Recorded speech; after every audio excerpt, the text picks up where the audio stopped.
गरीब अनंत कोटि ब्रह्मांड में बंदी छोड़ कहाए, सो तो एक कबीर हैं जननी जना नमाय। 626 वर्ष पूर्व सशरीर इस धरा पर हुए प्रकट कबीर प्रभु की लीलाओं, उनके अद्वितीय ज्ञान की होगी अमृत वर्षा।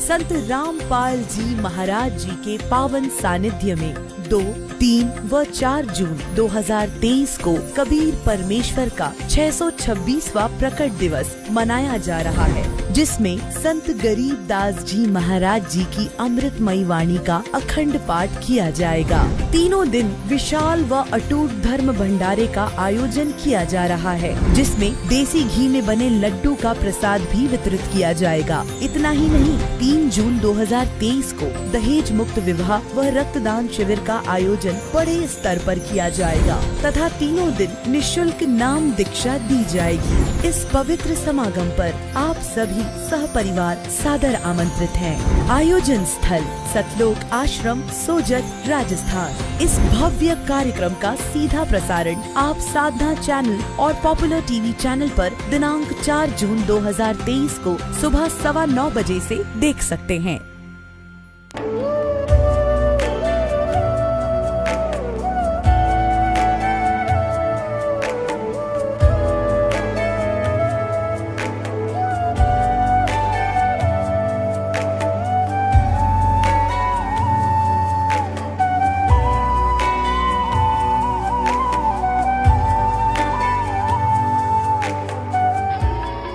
प्रभु राम देव भगवान अल्लाह खुदा ईश आदि नाम एक ही शक्ति के हैं।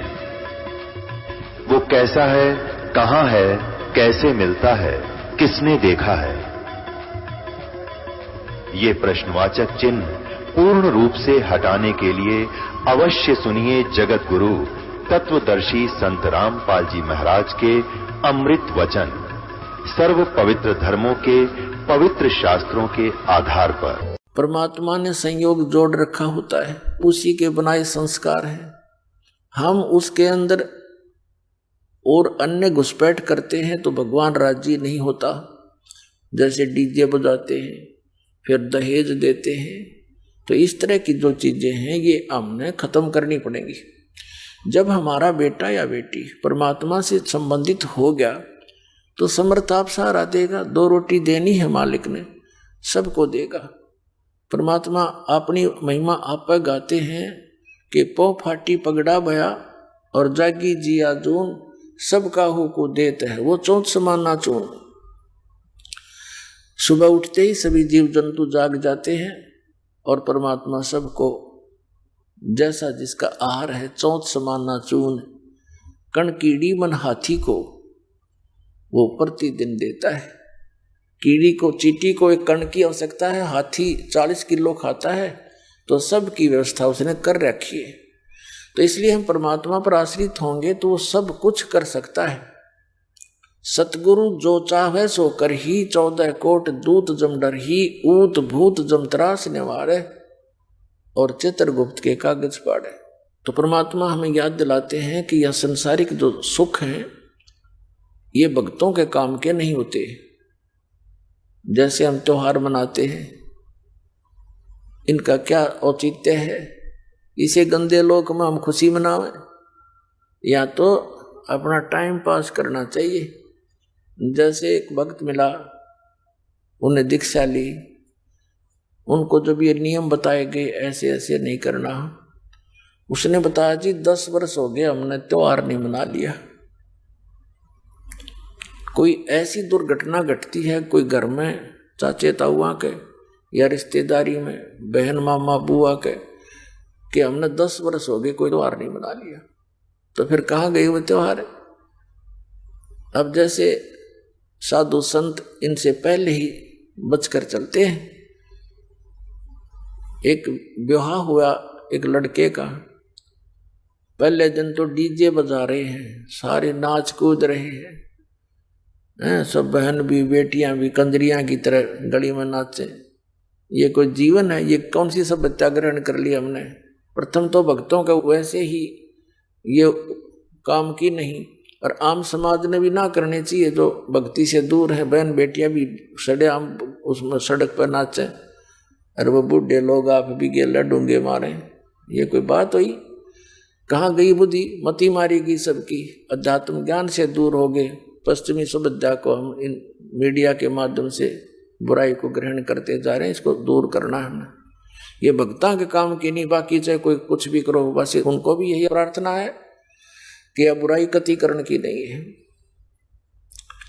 अगले दिन वो दूल्हा जा रहा था विवाह के लिए, वो दूल्हे वाली कार टकरा गई जिसमें 7-8 व्यक्ति बैठे थे। एक कंटेनर से जा टकराई, 7-8 मर गए।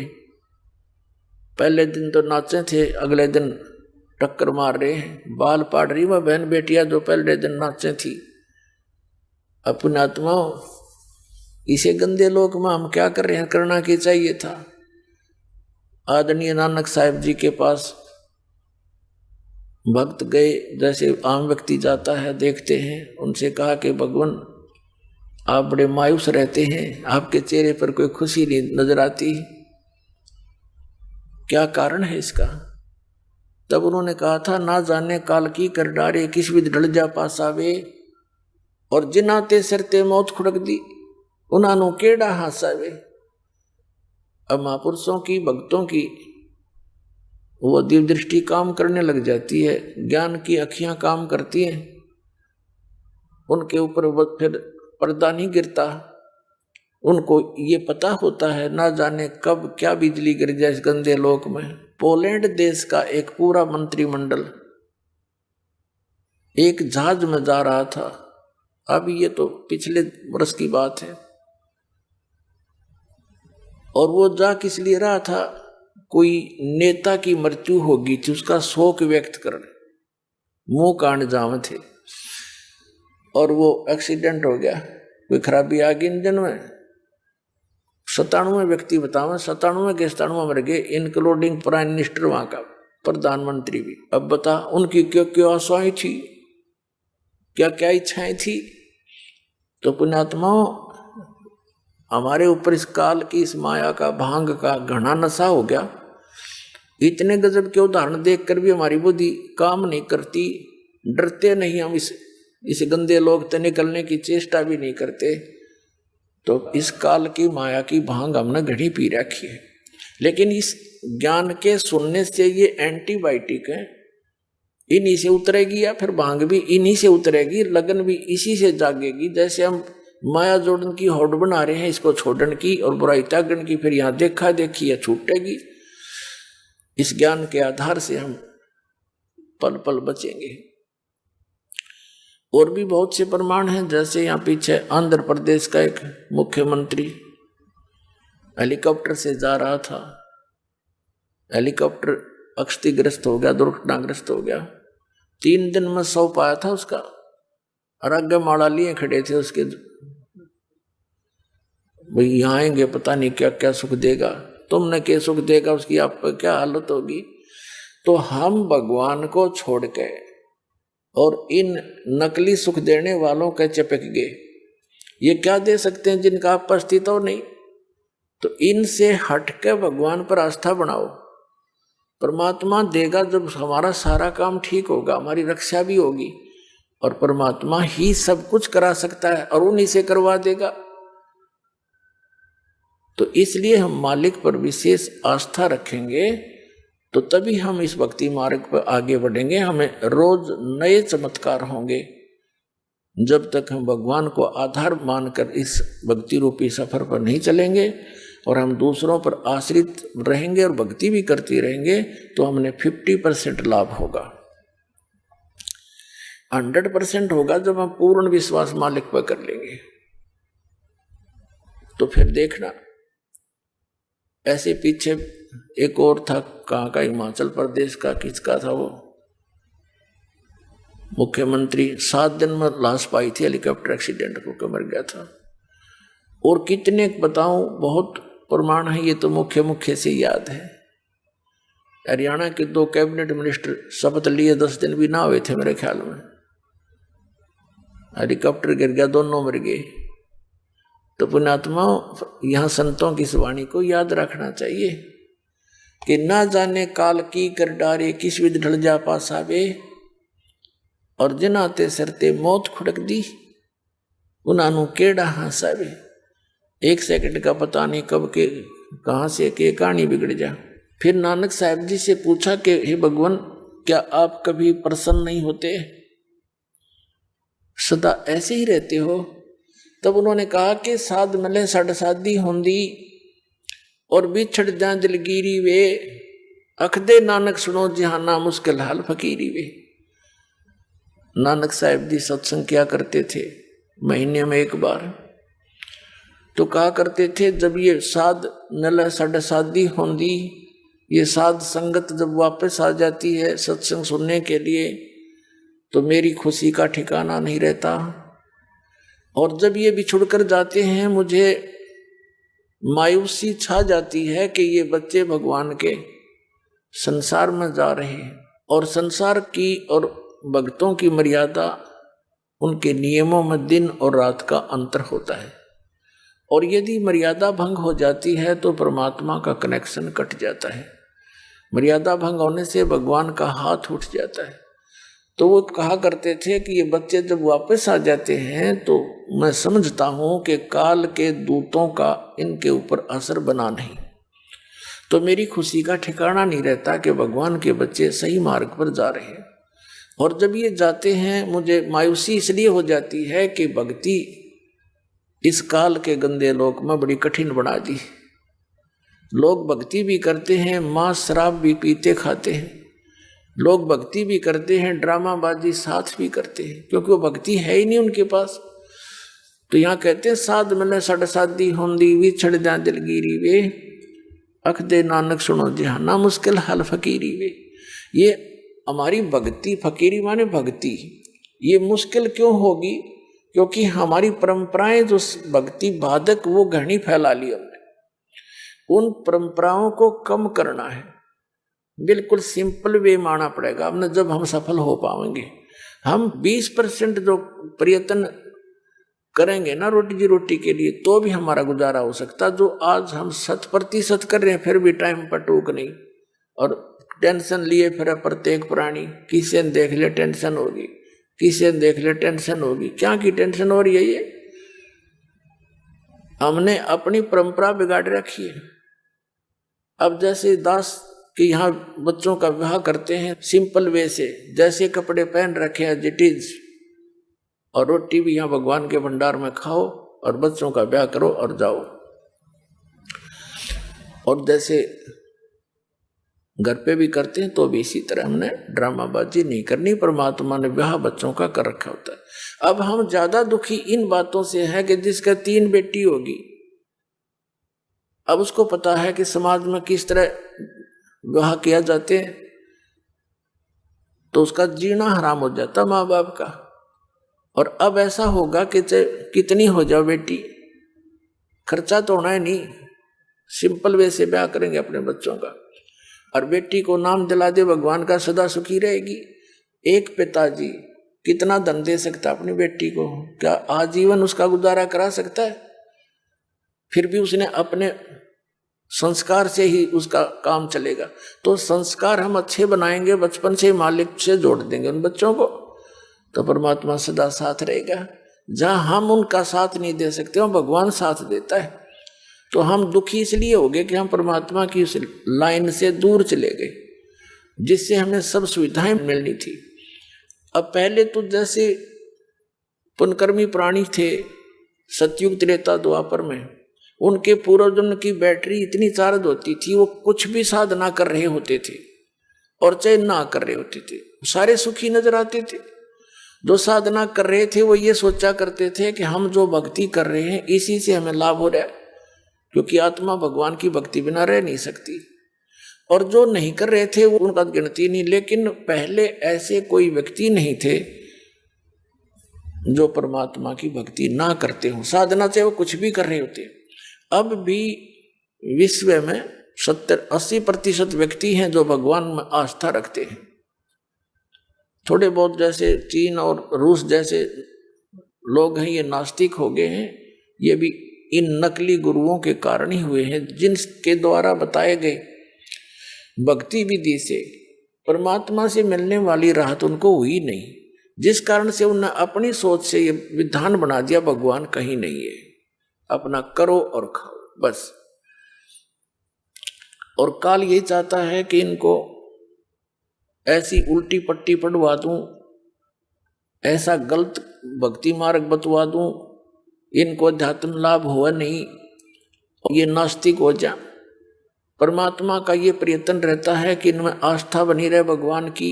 खुद आते हैं दाता, जगह जगह प्रकट हो जाते हैं, कहीं भी रह करके गुप्त। जैसे पहले तो मीडिया भी नहीं था, कम्युनिकेशन भी नहीं था, कहीं भी आ जाते थे, सुना करते थे। एक साधु 10 वर्ष रहा था, उसका पता नहीं, नाम गाम बताया नहीं, और वहाँ बहुत से अक्षेत्र को शिष्य बनाकर भक्ति विधि बताकर उनको बहुत से सुख देकर और अंतर ध्यान हो जाते थे, ताकि परमात्मा की आस्था चाह इस बनी रहे। तो पुण्यात्माओं, प्रत्येक प्राणी सतयुग त्रेता द्वापर तक अवश्य भक्ति करते थे, और वो भक्ति करते थे, नु सोचा करते हम जो साधना करें इससे लाभ हो रहा, और हो रहा था उसके संस्कारों से। अब जैसे ये दास पहले हनुमान जी का पुजारी था, श्री कृष्ण और विष्णु जी में विशेष आस्था थी, और परंपरागत साधना अपने बाबा श्याम जी की भी करते थे, और जो संसारिक सुख थे वह लगातार होते आ रहे थे। जैसे पढ़े, फिर नौकरी प्राप्त हुई, फिर बच्चे हुए, लड़के लड़की हुई, खूब ठीक ठाक सारा काम बढ़िया था। तो हम ये सोचा करते थे, खुशी मनाया करते थे कि हम जो भक्ति कर रहे हैं और जिन भगवानों पर आश्रित हैं, यही हमें सुख दे रहे। अब पता चला इनका तो ना तो वो भक्ति थी जो को हमें सुख दे, ना ये भगवान थे जो हमारे को प्रारब्ध में परिवर्तन कर दे। तो ये हमारी बैटरी चार्ज थी पहले की, और उसी से सुख था उन पुनों से। अब दया होगी दाता की, चार्जर मिल गया ना तो ये दुर्गति हो लो, इबने वो सारी सुविधा खत्म हो जाती। जिन भगवानों को और जिस भक्ति को हम श्रेष्ठ मान कर और पूज रहे थे, वो श्रेष्ठ नहीं थी। तो इस प्रकार हमने अपने बच्चों को परमात्मा के साथ जोड़ना अनिवार्य है। कोशिश करते रहो, जैसे बुजुर्ग हैं उनको, बच्चे युवा हो गए हैं, वो नहीं मान पा रहे हैं, लेकिन स्वयं दृढ़ रहना, स्वयं दृढ़ रहना, एक दिन उनको मानना पड़ेगा। जब तक ये काल की भांग का नशा है तब तक प्राणी भगवान से दूर रहता है, और एक ऐसा झटका देगा काल, सीधा हो पाओगा, नाक रगड़ता पाओगा और कहेगा पिताजी कहीं ले चल। ऐसे दास ने बहुत से देखे हैं। एक बहन का पति नहीं मानना था, क्यों फौज से रिटायर हुआ था, 5-7 बोतल मिल जाती महीने में सस्ती फ्री, लावा गुट्टी टीटी पाक रहा था, उसके गले में कैंसर होगी। 2 साल के बाद वो लड़की नाम ले रही थी। अब सारा धक्के खा लिए, फिर ने बोला कि इतने ले चाली, मैंने ना गाली दिया करता दारू पी के, ओके ले रहा है, मैं हूँ तेरा भगवान है, गुरु किसने भगवान बना दिया, गुरु को क्या जरूरत पड़ेगी, मैं हूँ तेरा गुरु। ठीक है, पति पत्नी का नाता अपनी सीमा तक है, गुरु तो एक सेपरेट वस्तु है। तो कहने का भाव ये पुण्यात्माओं, परमात्मा से डर जिस प्राणी को नहीं है, वो आधा तो उसे दिन मर ले है जिस दिन भगवान से नहीं डरता, और फिर काल का झटका आएगा, फिर उसको उठे को नहीं पूरा हो, तो आखिर में फिर आपके साथ आना पड़ेगा। तो इस प्रकार पूरा विश्व अब परमात्मा के चरणों में आएगा, क्योंकि इन भौतिक सुखों से ऊब चुके हैं लोग। हमने देखा, एक बार हम गोवा गए हुए थे सत्संग करने के लिए, सत्संग का भी वहीं पर ऐसा स्थान नियुक्त हो गया जो समुद्र के बिल्कुल निकट था। तो हम उधर घूमने गए, तो वहाँ दूर देश के आए हुए रिच मैन, धनी व्यक्ति, और नंगे लौट रहे समुद्र के किनारे, ने कहा यहाँ शांति है, हम शांति ढूंढे माया में, और वो माया छोड़ के शांति ढूंढे और रेत में। देख, सारी उल्टी पढ़ाई पढ़ रखी हमने।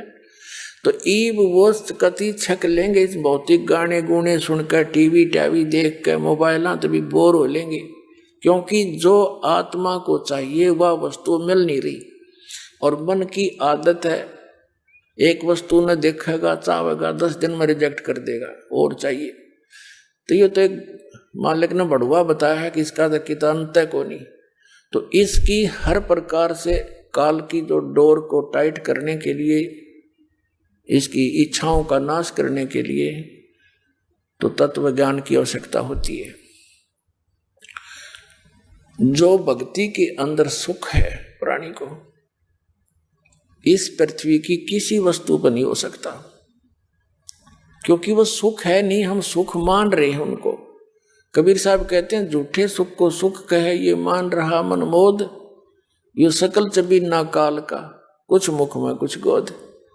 इस झूठे सुख ने सुख मान रहे हो तुम। ऋषि में फूले नहीं समाते, 1 सेकंड का भरोसा नहीं, कब बिजली गिर जाए। फिर काहे की वस्तु? परमात्मा कहते हैं नंगा आया जगत में और नंगा ही तू जाए, और बीच में ख्वाबी ख्याल है मन माया भरमावे।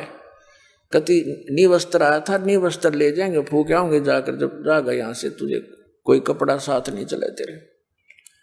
और बीच में ये थोड़ा सा ये बकवाद थी, कर गया तू, और इस दौरान करना चाहिए था परमात्मा की भक्ति दान धर्म, उसके अभाव से जीवन नष्ट कर दिया। अब यहां परमात्मा कहते हैं यहां सुख नाम की चीज नहीं है, हमने इस दुख को ही सुख मान लिया। कैसे मान लिया? जैसे एक व्यक्ति के 3 पुत्र थे, एक की मृत्यु होगी, 2 शेष थे, वो बुरी तरह रो रहा था, हाहाकार मच रहा। तो सांत्वना व्यक्त करने के लिए, शोक व्यक्त करने के लिए आ रहे थे मित्र प्यारे।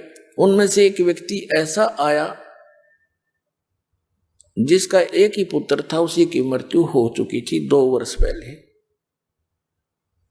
अब वहां बैठ गया आके, तो फिर सांत्वना देने वालों ने उसको कहा कि देखो भाई, ये तो यहां सभी के साथ बीत रही है, यहाँ का तो विधान है, अब कुछ बनने वाला है नहीं, क्यों अपनी आंखें खराब कर रहा है? देख इसका इकलौता पुत्र था और वो भी चला गया। उसको फिर राहत होगी, यूं सोची हे भगवान चोखा, मेरे 2 तो बच गए, इस बेचारे का एक ही था, वही मर गया। अब उसने इससे संतुष्टि हुई, सुख हो गया। अब वो खाक सुख हो गया कि बेटा आ गया वापस। सिर्फ हम एक दूसरे ने देख कर सुख मान रहे हैं, उससे दुखी, हमसे कुछ ज्यादा दुखी मिल जाता तो हम अपने को सुखी मान लेते। तो ये खाक सुख है। यहाँ पर एक व्यक्ति बता रहा था कि मेरी कन्या हुई, उसका गुदा नहीं थी, बड़ी चिंता हुई, कति नींद आना हराम हो गया, हे भगवान क्या बनेगा बेटी के साथ। एक मेडिकल में लेकर गए उसको, सरकारी पीजीआई में। तो जिस कक्ष में, जिस वार्ड में हम गए, तो वहां 4 और थी ऐसी बच्चे, लड़के और लड़कियां, उनके भी ऐसी गुदा नहीं थी। तो वहां जाकर कहता है कि फिर थोड़ी शांति हुई मुझे कि हे भगवान और भी दुखी है, हम बता यो खाक सुख हो गया, क्या मिल गया फिर उसको? तो परमात्मा कहते हैं झूठे सुख को सुख कहे ये मान रहा मनमोद, ये सकल जबीना काल का, कुछ मुख में कुछ खोद। तो इसलिए परमात्मा कहते हैं मन तू चल रे सुख के सागर, जहाँ शब्द सिंदूरत नागर। मन तू चल रे सुख के सागर, जहाँ शब्द सिंदूरत नागर। कोट जन्म तन भर मत होगे, कुछ ना हाथ लग्या रे। कुकर सुकर खर बया बोरे, कौवा हंस बुगारे। मन तू चल रे सुख के सागर, जहाँ शब्द सिंदूरत नागर।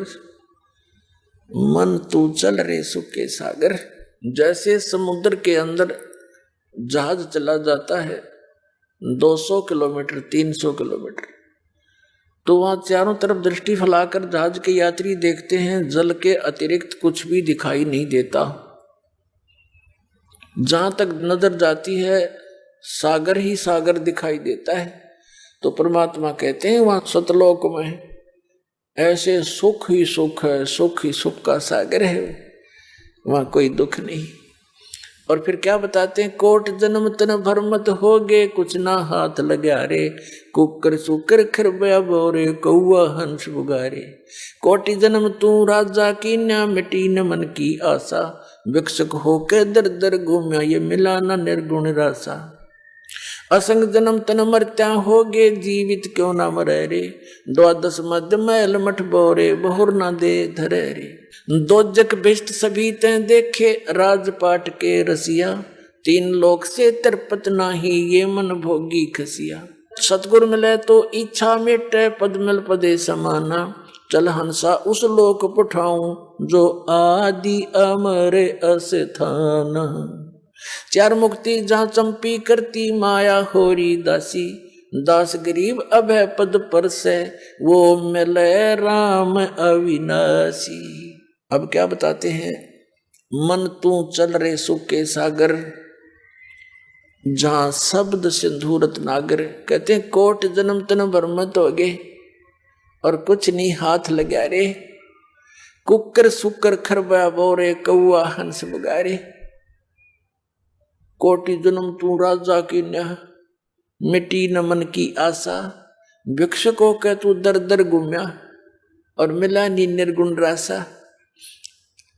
अब क्या बताते हैं परमात्मा, इंद्र कुबेर ईश की पदवी, और ब्रह्मा वरुण धर्मराया। विष्णु नाथ के पुर को जाके तू फिर भी वापस आया। अपने आत्मा अध्यात्म ज्ञान के अभाव से हमने असंख्यों मनुष्य जीवन नष्ट कर लिए। भक्ति भी करते थे, साधना भी करते रहे, लेकिन मोक्ष नहीं हुआ। गीता जी अध्याय नंबर 18 के श्लोक नंबर 62 में गीता ज्ञानदाता कहता कि अर्जुन तू सर्व भाव से उस परमेश्वर की शरण में जा, जो गीता ज्ञानदाता से अन्य है। उसकी कृपा से ही तू परम शांति को और सनातन परम धाम को प्राप्त होगा। गीता जी अध्याय नंबर 15 के श्लोक नंबर 1 से 4 में इसका सारांश है कि तत्वदर्शी संत की पहचान बताई है, जो उल्टे लटके हुए संसार रूपी वृक्ष के सभी विभागों को जानता है। यानी अक्षर पुरुष कौन है, सर पुरुष कौन है, शाखा क्या है, पत्ते क्या हैं, और मूल यानी सबका उत्पत्ति करता कौन भगवान है। स वेदविद वो तत्वदर्शी संत है।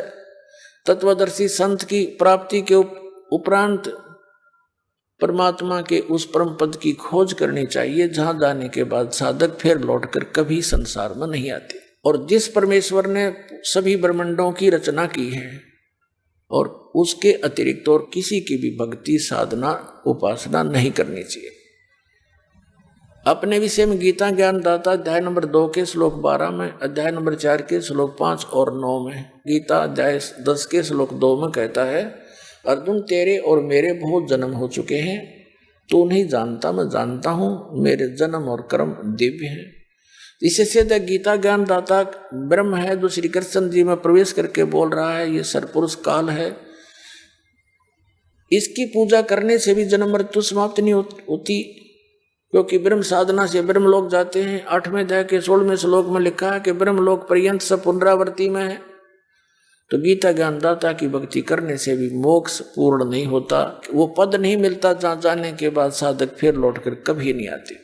श्री ब्रह्मा रजगुण, श्री विष्णु सतगुण, श्री शिव जी तमगुण की भक्ति करने से भी जीव जन्म मृत्यु में ही रहता है। जैसे देवी भागवत गीता प्रेस गोरखपुर से प्रकाशित सचित्र मोटा टाइप, उसके 123 पृष्ठ पर भगवान विष्णु और शंकर स्वयं स्वीकार कर रहे हैं कि हमारा जन्म मृत्यु होता है, हम नित्य नहीं है, अविनाशी नहीं है।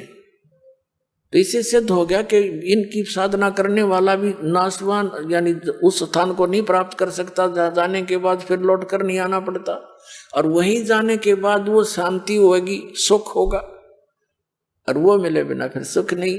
यहाँ तो आप जेल में हो, यहाँ काल की। परमात्मा ने बताया कि 21 ब्रह्मांड काल की एक जेल है। एक पुन्नी एक पापी आया, एक है सोम दलेल बे और गरीबदास सतपुरुष भजन बिन, सब ही इस काल की जेल रे। हम सभी काल की जेल में हैं, जो साधना नहीं करते, चाहे पुण्य करते हैं चाहे पाप करते हैं। पुण्य के आधार से स्वर्ग चले गए, पाप के आधार से नरक, दोनों खाली करके फिर यहीं आ गए और फिर स्टार्ट ऐसे ही। तो ये चक्र परमात्मा की दया से अब समाप्त हो सकता है। अब क्या बताते हैं परमात्मा कि कोटि जन्म तन भरमत हो गए, कुछ नहीं हाथ लगा रहे। जैसे अभी कथा सुनाई आपको, एक मुख्यमंत्री, उसने अपने जीवन की बहुत बड़ी उपलब्धि समझी होगी मुख्यमंत्री बन जाना। अब मुख्यमंत्री भी उसके पिछले पुण्य थे, पिछली बैटरी चार्ज थी, उसी से वो बना। आगे अपने कल्याण के लिए तो सोचा ही नहीं, ऐसा हवा मुड़ जाता ये मन, और 1 मिनट में मृत्यु होगी। अब पता नहीं कहाँ भूत बनकर भूखा प्यासा घूम रहा होगा वो प्राणी। तो पुण्यात्माओं, परमात्मा के सभी बच्चे हैं, चाहे कोई आज अपने पुण्य से प्रधानमंत्री बन रहा है, चाहे पुण्य से वो मुख्यमंत्री बना है, चाहे गरीब है, अमीर है, चाहे किसी भी पोस्ट पद को प्राप्त है, वो भगवान भूल गया, सबसे बड़ी गलती है उसकी। और दास का उद्देश्य है कि इन प्रमाणों को याद दिलाकर, ये इंजेक्शन लगा कर एंटीबायोटिक, इसको सचेत कर दूं प्रत्येक प्राणी को जो भगवान की आत्मा काल के द्वारा भ्रमित है, अपना अनमोल जीवन नष्ट कर रहे हैं, ये फिर से सुधर जाए, पेट का गुजारा भी करते रहे। इसमें एक सब्जेक्ट और जोड़ देना चाहिए, भक्ति वाला, और वो भक्ति हो शास्त्र अनुकूल। वो विश्व में किसी के पास है नहीं, इस दास के पास है। तो इतना आसान है, भक्ति भी करते रहे, अपना काम भी करते रहो, लेकिन मर्यादा में रहना पड़ेगा। मोक्ष होया पड़ा फिर दिखता को नहीं। रास्ता ना मिलने से आदमी भटकता रहता है, रास्ता मिला सीधा चला, लूला लंगड़ा भी पहुंच जाएगा, 2 दिन पीछे पहुंच जाएगा। रास्ता ठीक नहीं मिल रहा, हमारे को मिसगाइड कर रखा, कोई इधर भरमा दिया, कोई इधर भरमा दिया, तो दिशा भ्रष्ट कर दिया हम सबको। परमात्मा के उस अध्यात्म ज्ञान के आधार से अब सबको दिशा ठीक देना चाहता है दास। अब परमात्मा बताते हैं कि कोटि जन्म तन भरमत हो गए, कुछ नहीं हाथ लगा रहे। जैसे आदरणीय नानक साहिब जी के पूर्व जन्मों की कथा बताई है। सतयुग में ये पुण्यात्मा राजा अम्बरीश थे और इतने धार्मिक व्यक्ति थे, ऐसे धार्मिक राजा थे, कहते हैं इनके राज्य में जितना इसका क्षेत्र था, बकरी और शेर एक ही घाट पर पानी पीते थे। यानी उसकी भक्ति की कमाई से प्रत्येक प्राणी में अहिंसा खत्म हो गई थी। और एक बार ये जिसने सिद्ध ऋषि मानते थे दुर्वासा जी ने जाके उनके साथ ज्ञान संवाद किया था और अपने ज्ञान को उनके ऊपर थोपना चाहा था बाई फोर्स। और राजा अम्बरीश ने पहले तो उनके सामने हाँ भर ली, लेकिन अपनी क्रिया वो कर रहा था वही करता रहा। नेक्स्ट टाइम जब वो आया दुर्वासा को फिर वही क्रिया करते हुए राजा को देखा तो गुस्सा हो गया वो। उसने सुदर्शन चक्कर से शीश काटने के लिए, अम्बरीश को मारने के लिए सुदर्शन चक्कर छोड़ दिया।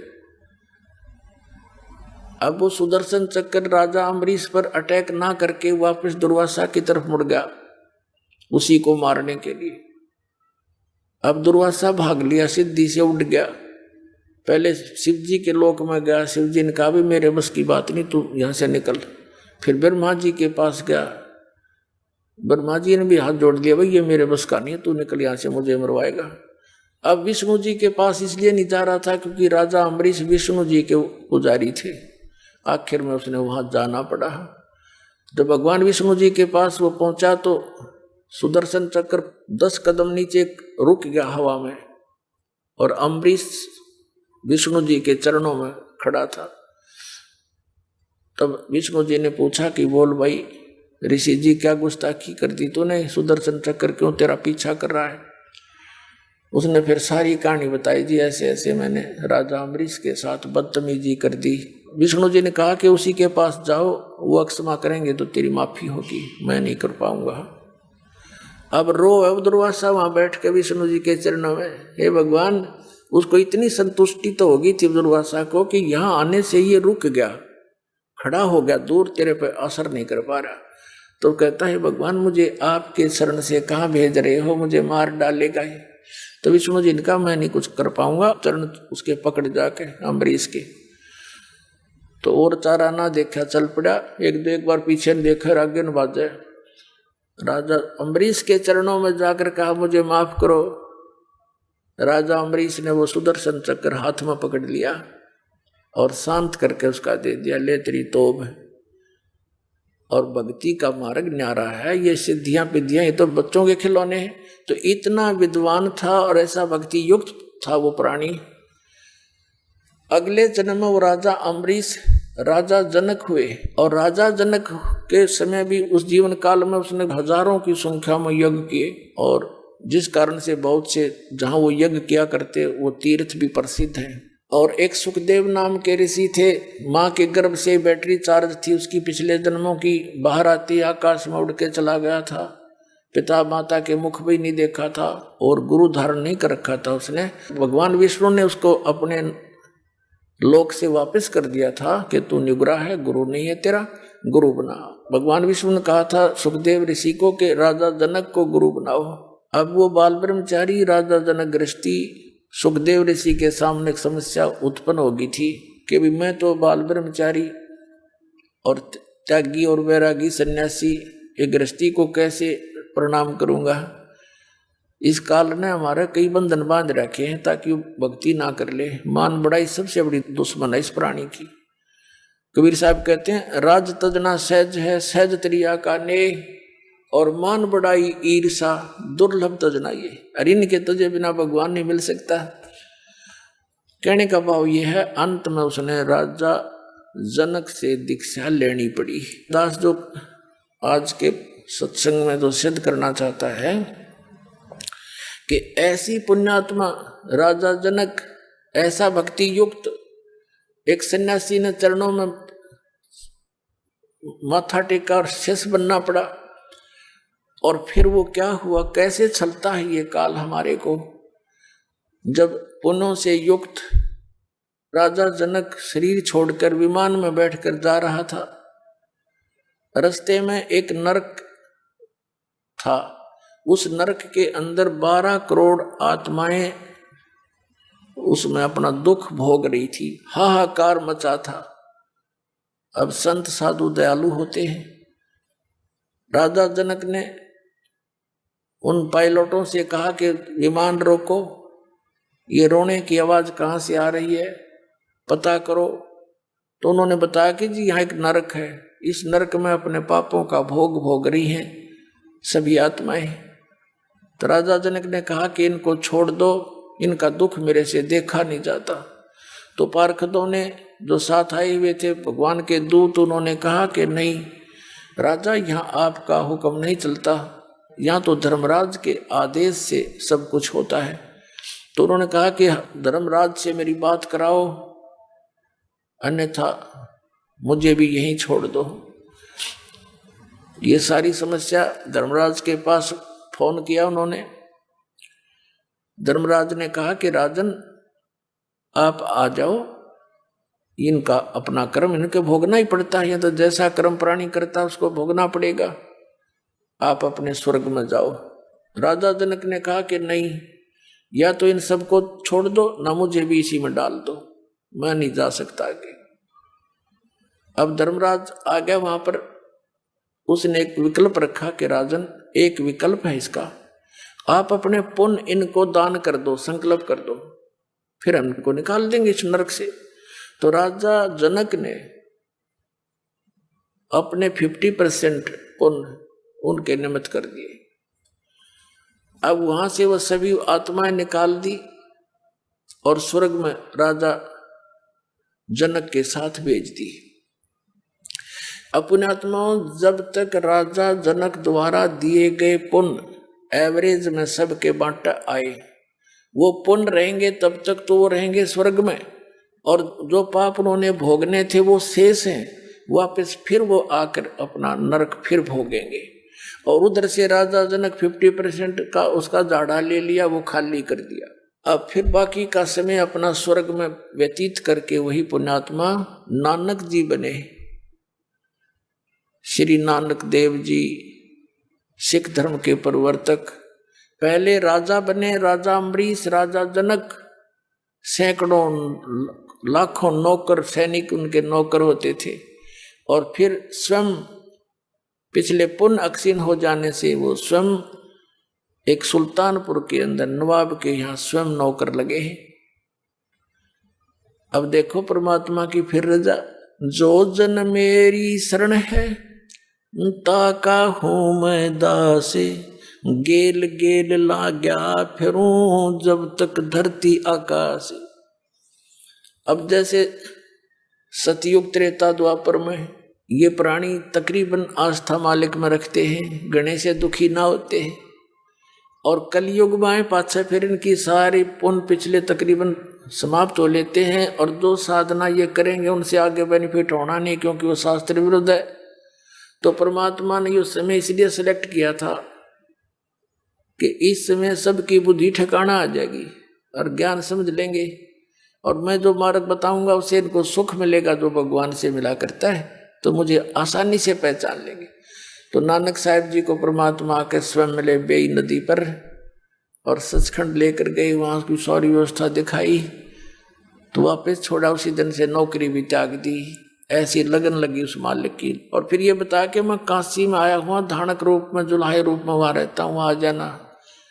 जब वहाँ जाकर दे काशी में जुलाहे धानक के रूप में क्रिया करते हुए उसी परमात्मा को जिसको सतलोक में देखा था, तब कहा था फाई सूरत मुलुकी वेश ए ठगवाड़ा ठगी देश खरा सियाना बोता भारी, लोगों धानक रूप रहा करता। ये बैठा भगवान, ये बैठा परमात्मा।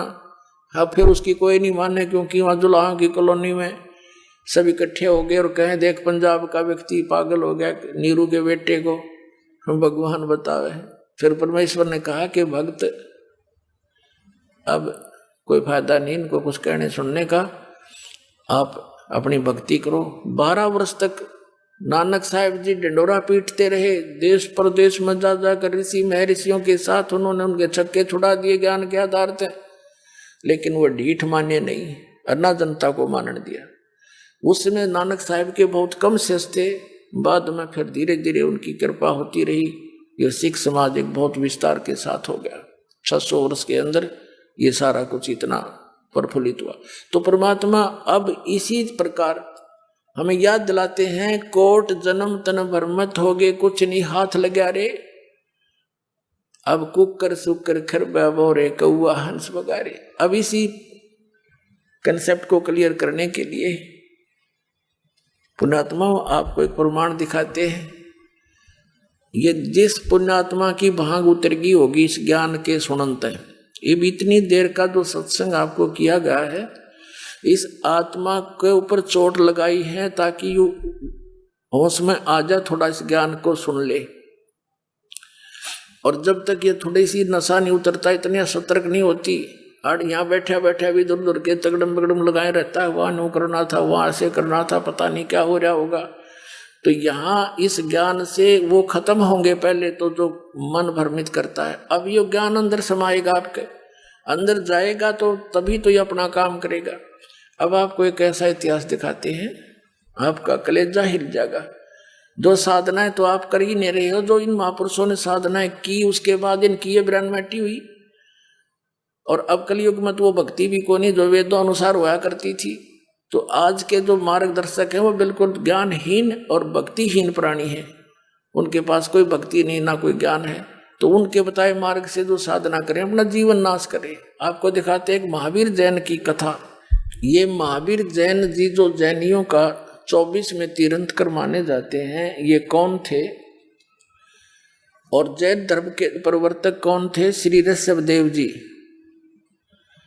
वो प्रथम तीर्थंकर हैं, उनको आदिनाथ भी कहते हैं। ऋषभदेव के पोते थे मारीची, भरत के पुत्र राजा थे ऋषभदेव जी। इनको परमात्मा मिले थे स्वयं जाकर के, जैसा वेदों में विधान है कि वो परमात्मा सतलोक से चलकर आता है, अपनी अच्छी आत्माओं को मिलता है, अपने रूप को सरल कर लेता है, क्योंकि वहां तो बहुत तेजों में रूप है मालिक का, मनुष्य सदृश है। तो इसी अपने लीला अनुसार ऋषभदेव को मिले थे। ऋषभदेव जी को ज्ञान कराया, सत्संग सुनाया। ऋषभदेव जी प्रेरित हो गए भगवान के लिए, तड़फ गए एकदम, क्योंकि पिछले संस्कार प्रबल थे।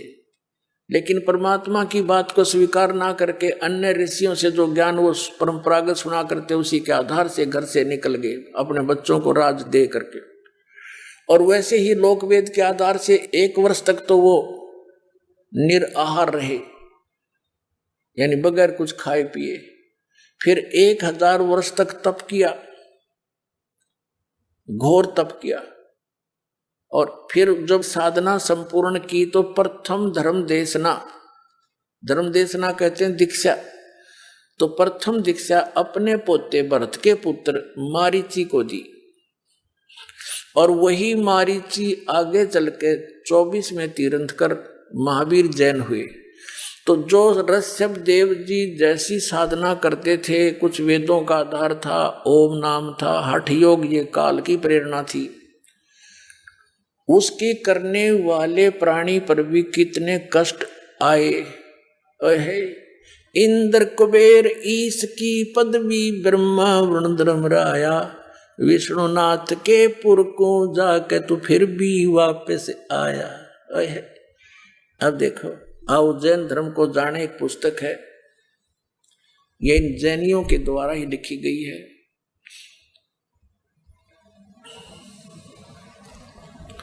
प्रवीण चंद्र जैन M.A. शास्त्री इसके लेखक हैं।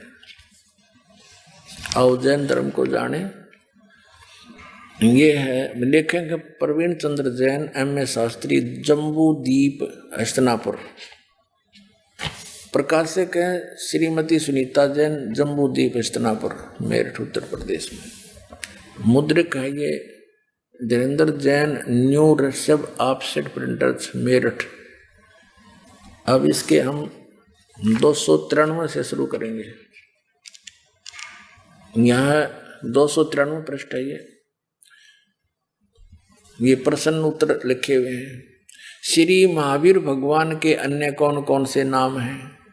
उत्तर दिया है अन्य 5 नाम हैं, वीर, अतिवीर, सम्मति, महावीर, वर्धमान। अब हम आगे आ जाएंगे 294 पृष्ठ पे। आओ जैन धर्म को जाने। महावीर भगवान के जीवन का कथन कहाँ से आरंभ होता है?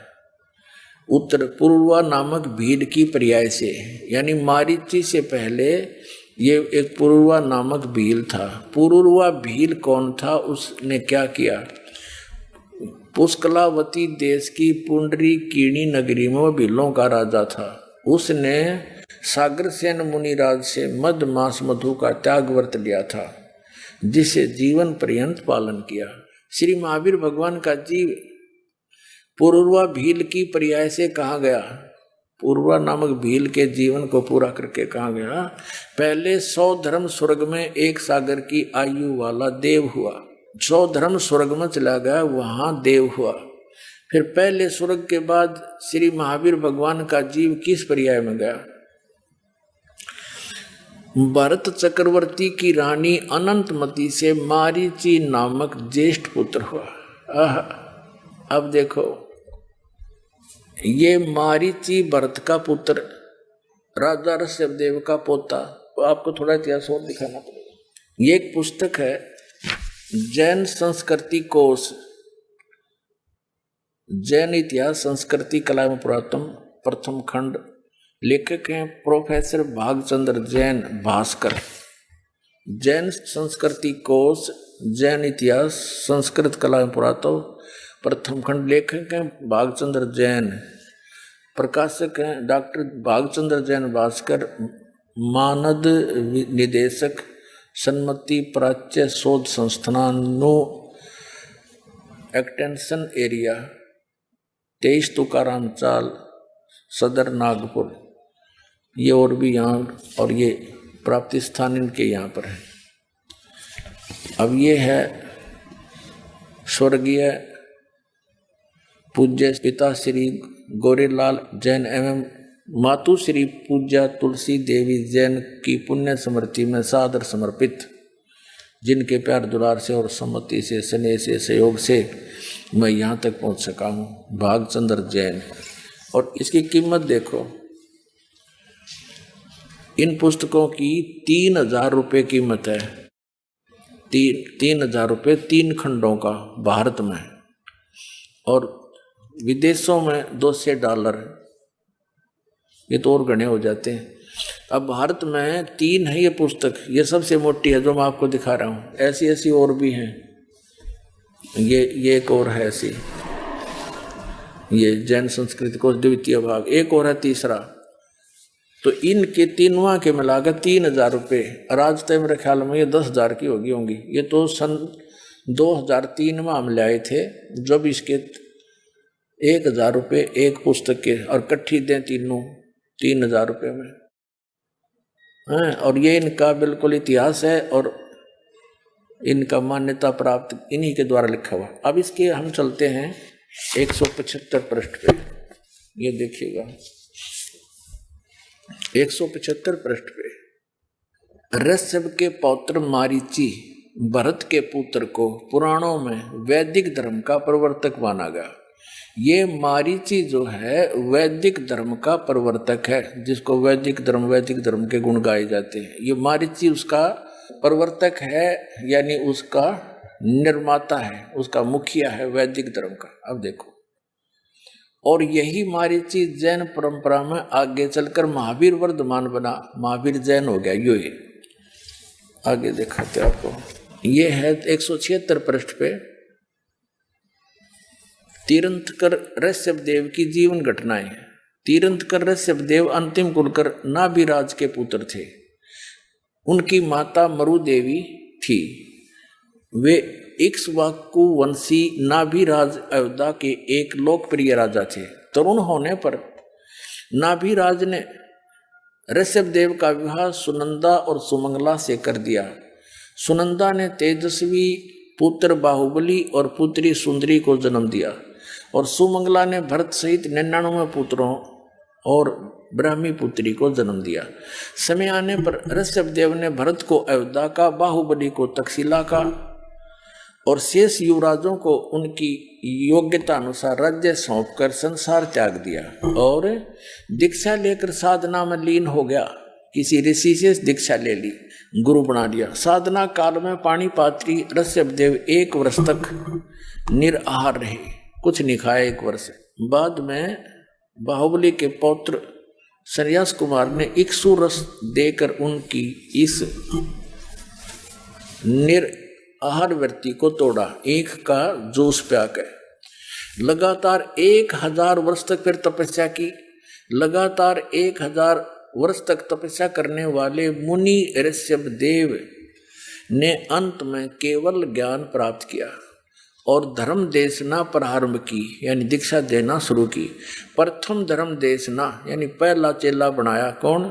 भरत के पुत्र मारीची को दी, जो बाद में 24वें तीर्थंकर महावीर बने। ठीक, ये क्लियर हो गया कि ये महावीर कौन है। अब जिस पुस्तक को हम पढ़ाने जा रहे हैं, आओ जैन धर्म को जाने, आसानी से समझ में आ जाएगी। अब देखिए, हम फिर आगे उस पुस्तक पर आओ जैन धर्म को जाने, और इसके 293 पृष्ठ में पढ़ रहे हैं। यहाँ आगे थे कि पहले स्वर्ग के बाद श्री महावीर भगवान का जीव किस पर्याय को प्राप्त हुआ, यानी इस पुरूरा नामक भील की जीवन के बाद फिर ये स्वर्ग में गया। स्वर्ग के बाद फिर भरत चक्रवर्ती की रानी अंतमती से मारीची नामक ज्येष्ठ पुत्र हुआ, मारीची नाम हुआ। और फिर मारीची की पर्याय से यानी राजा ऋषभदेव से दीक्षा लेकर भक्ति करके मारीची कहाँ गया? मारीची के पर्याय से महावीर भगवान का जीव किस पर्याय में गया? ब्रह्म स्वर्ग में देव हुआ। ब्रह्म स्वर्ग कौन सा है? ब्रह्मलोक में देव हुआ, क्योंकि ओम नाम का जाप करते थे और ओम नाम ब्रह्म की साधना है, उससे ब्रह्मलोक प्राप्ति होती है। तो इसमें स्पष्ट किया है कि वो ब्रह्मलोक में गया, ब्रह्म स्वर्ग में।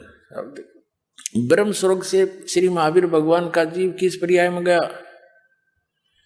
अयोध्या नगरी में कपिल ब्राह्मण की काली स्त्री से जटिल नामक पुत्र हुआ। फिर जटिल की पर्याय से कहा गया? 100 धर्म स्वर्ग में 1 सागर की आयु वाला देव हुआ।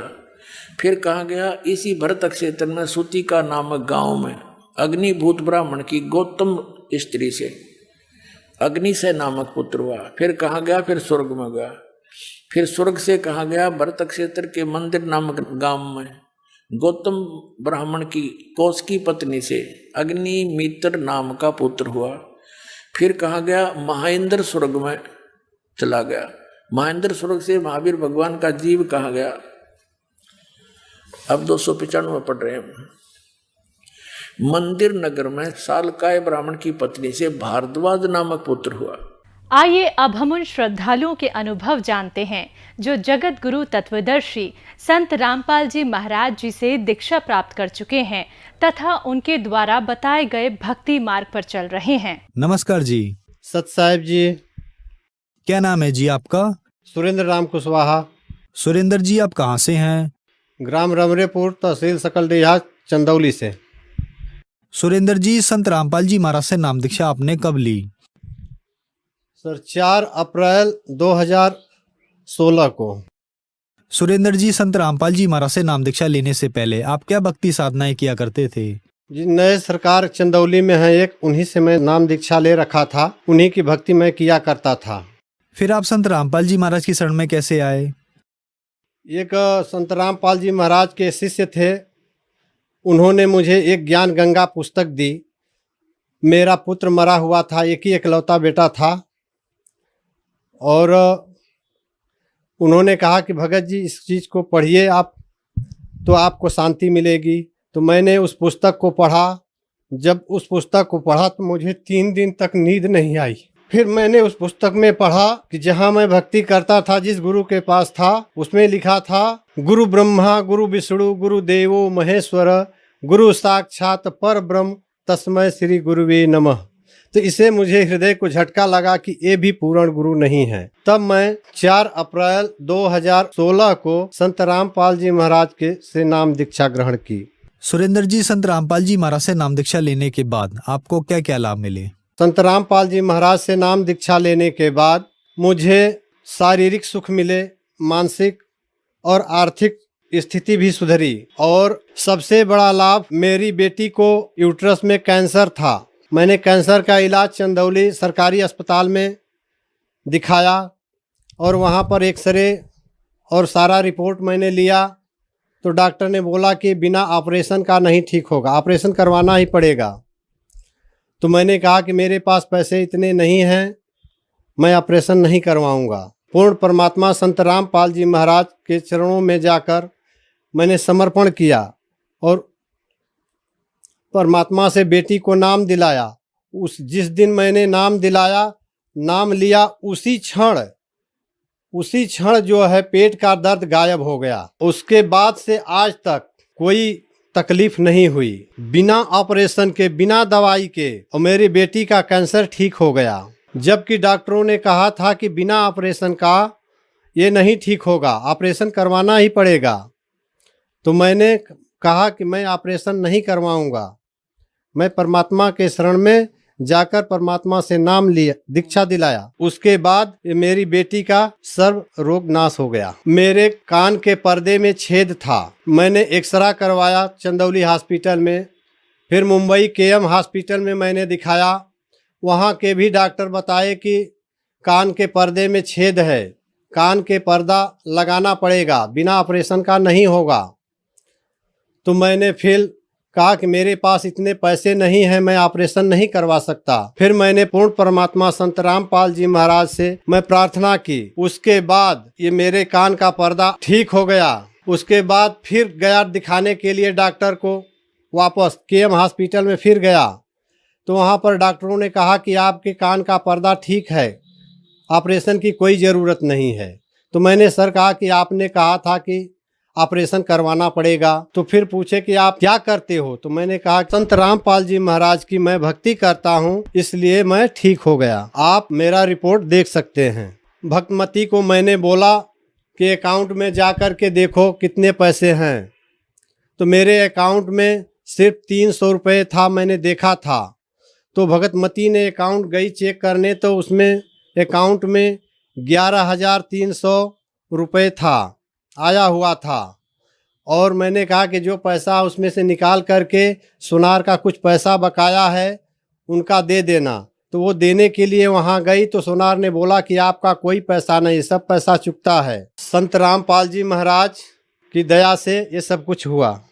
सुरेंद्र जी, संत रामपाल जी महाराज की शरण में आने के बाद आपको बहुत सारे लाभ मिले, जैसे कि आपने बताया कि आपकी बेटी को कैंसर था और संत रामपाल जी महाराज से नाम दीक्षा लेने के बाद जो कैंसर जैसी खतरनाक बीमारी थी वो बिना ऑपरेशन बिना दवाई के ठीक हो गई। तो जो दर्शक आज आपको टीवी पर देख रहे हैं और वो भी किसी न किसी बीमारी से ग्रस्त हैं और संत रामपाल जी महाराज से नाम दीक्षा लेना चाहते हैं तो कैसे ले सकते हैं? संत रामपाल जी महाराज का सत्संग आता है, आप लोग सत्संग सुनिए और सत्संग सुनकर उस पर नीचे पीली एक पट्टी चलती है, उस पर सारे फ़ोन नंबर हैं, उस नंबर से आप फ़ोन करके बात कर सकते हैं। और हर ज़िले में नामदान केंद्र है, परमात्मा ने खोल रखा है। जिस भी भगत आत्मा को नाम दीक्षा लेना है वो अपने नामदान केंद्र पर जा कर के नाम दीक्षा ले सकते हैं। धन्यवाद सर। सत साहेब जी।